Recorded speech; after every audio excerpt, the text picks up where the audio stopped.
إلى حضرة النبي صلى الله عليه وسلم الفاتحة. أعوذ بالله من الشيطان الرجيم. بسم الله الرحمن الرحيم. الحمد لله رب العالمين الرحمن الرحيم مالك يوم الدين. إياك نعبد وإياك نستعين اهدنا الصراط المستقيم صراط الذين أنعمت عليهم غير المغضوب عليهم. Saya hanya sedikit tambah apa yang dibacakan qasidah tadi, menyambung kepada apa yang diceritakan dalam kitab Habib Umar bin Abdurrahman Al-Attas, bahwa para aulia-aulia Allah Subhanahu wa taala, detik, waktu, masa mereka tidak ada di dalam kehidupannya kecuali hatinya menyambung kepada Nabi besar Maulana Muhammad, sehingga kesibukan mereka hari-hari habis semua waktunya mementingkan bagaimana kita supaya kenal kepada Rasulullah sallallahu alaihi wasallam. Sehingga tidak aneh Habib Umar bin Abdurrahman Al-Attas bukan hanya memiliki kemurnian hati yang bisa melihat, akan tetapi anak cucu mereka, keturunan mereka banyak yang menyambung hati mereka kepada Rasulullah sallallahu alaihi wasallam. Bahkan dulu zaman kita masih pada kecil, kita ngelihat Habib Umar bin Hud aja udah girang. Ya, nggak ngapa-ngapain, lihat doang gini. Ini cucunya yang keberapa? Habib Umar bin Hud. Kita lihat itu, Allahumma sholli ala Muhammad, padahal jaraknya ibarat kata ada dah 500 meter. Habib Umar lagi ditandu dia ke tempat buat duduknya. Itu kita udah gerung, padahal belum baca apa-apa, udah nangis. Dikarenakan apa? Dikarenakan beliau memandang datuknya memandang datuknya memandang datuknya sampai kepada Habib Umar bin Abdurrahman Al-Attas. Pandangan mereka bisa menjadikan hati kita bergetar, karena mereka ini memandang orang-orang yang dicintai oleh Allah Subhanahu wa taala.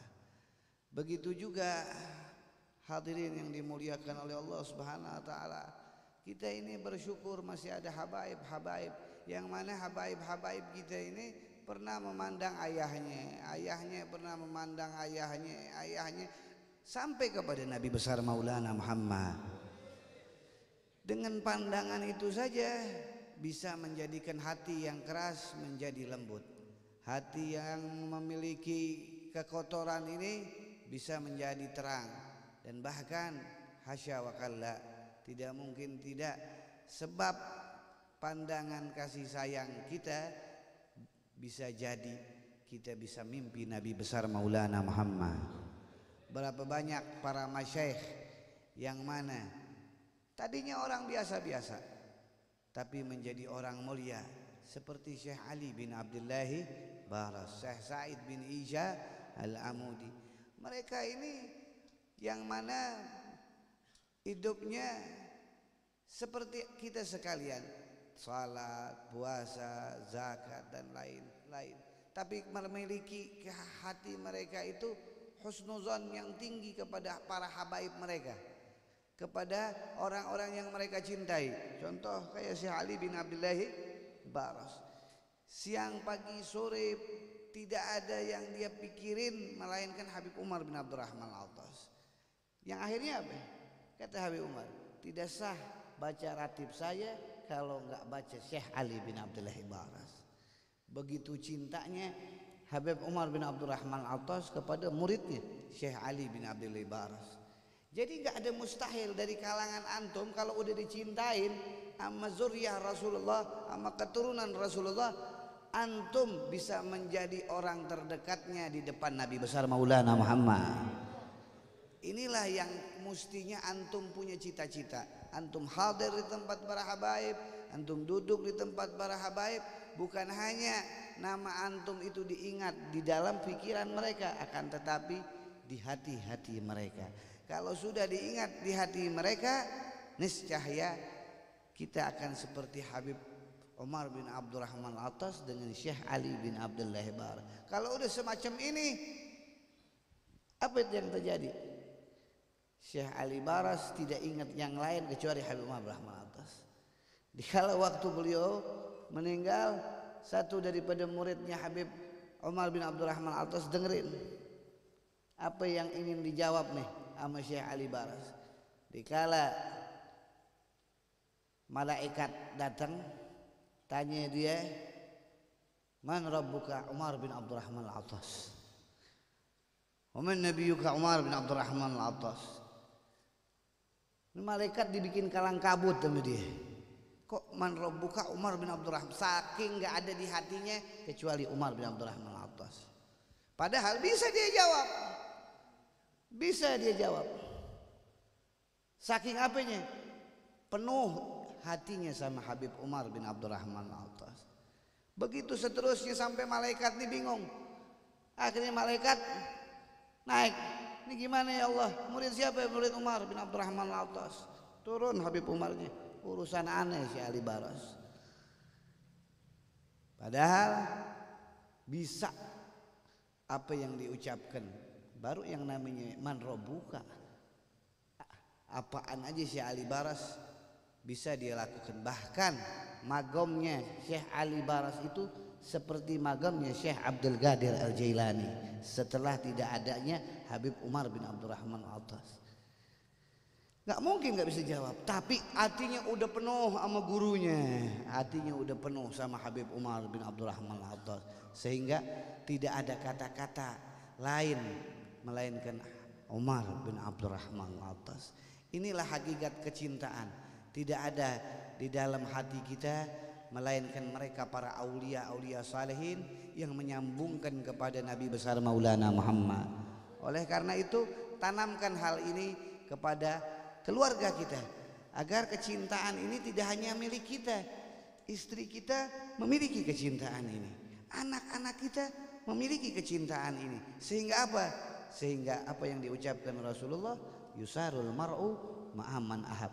Tidak hanya kita bersama Rasulullah, istri anak kita duduk bersama Nabi besar Maulana Muhammad, bersama Habib Umar bin Abdurrahman Al-Attas, bersama orang-orang yang kita cintai di dunia, yang kita bacain nih bacaannya ya. Ini kalau kata guru kita Habib Abdullah Bulfaqi dulu, kalau kita lagi baca ini nih, kita hadirin abak kita, umi kita, istri kita, anak kita. Kalau kita hadirin, dia pada semua dapat pahalanya. Dia semua kalau dia udah nggak ada, dia dapat kiriman dari kita. Kalau dia masih ada, insya Allah panjang umur, sehat wal afiat, dan apa yang kita niatin berkahnya mereka insya Allah tercapai. Ya, jangan bawa diri ente kemari cuma diri ente doang. Ente jangan mentingin diri ente doang. Allah Ta'ala bilang apa? Qu anfusakum wa ahlikum nara.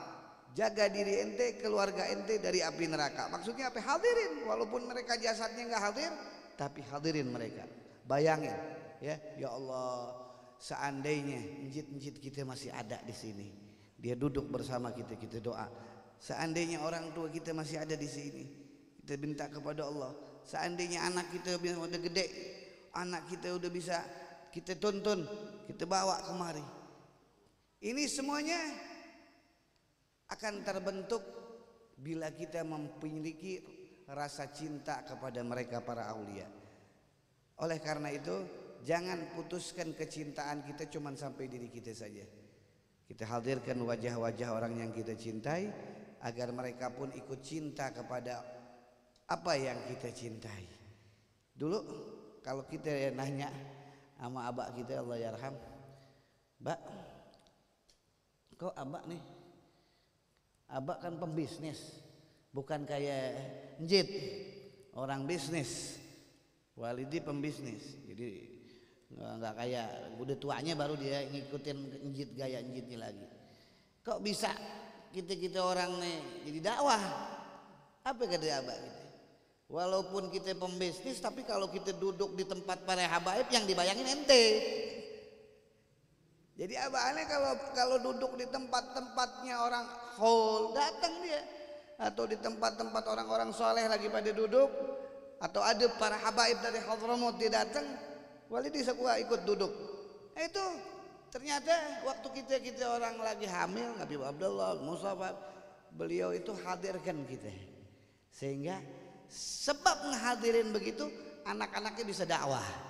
Jadi kesuksesan seorang anak karena doa ayahnya. Dan terbukti Habib Abdullah, Habib Mustafa, Habib Qasim, Allah kasih dia berjalan di jalan datuknya Nabi besar Maulana Muhammad. Padahal orang tuanya, ayahnya bukan orang dakwah. Kalau saya punya kakek ahli dakwah, dari keluarga Habib Abdullah bin Muhsin udah ketawa, dari keluarga Jid Umar emang orang dakwah. Habib Umar bin Ja'far, Habib Syekh itu semuanya orang dakwah. Nah ini semua karena apa?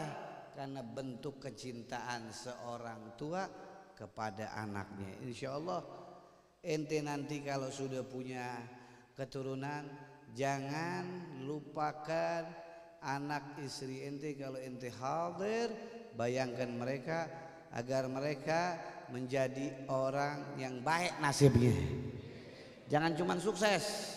Kalau cuma sukses, kesuksesan ada habisnya. Tapi apa tadi? Nasibnya baik. Kalau nasibnya baik, ampe mana aja bakal baik. Di sekaratul mautnya baik, di dalam kuburnya baik, bahkan di akhiratnya baik. Karena apa? Kita minta nasibnya. Jadi dulu diajarin sama Habib Abdullah berbagi, kalau ente punya anak, minta sama Allah Subhanahu Wa Taala biar dia punya nasib baik. Jangan pengen punya anak nanti jadi anak yang kaya, sukses, ya. Ya semua juga pengen begitu.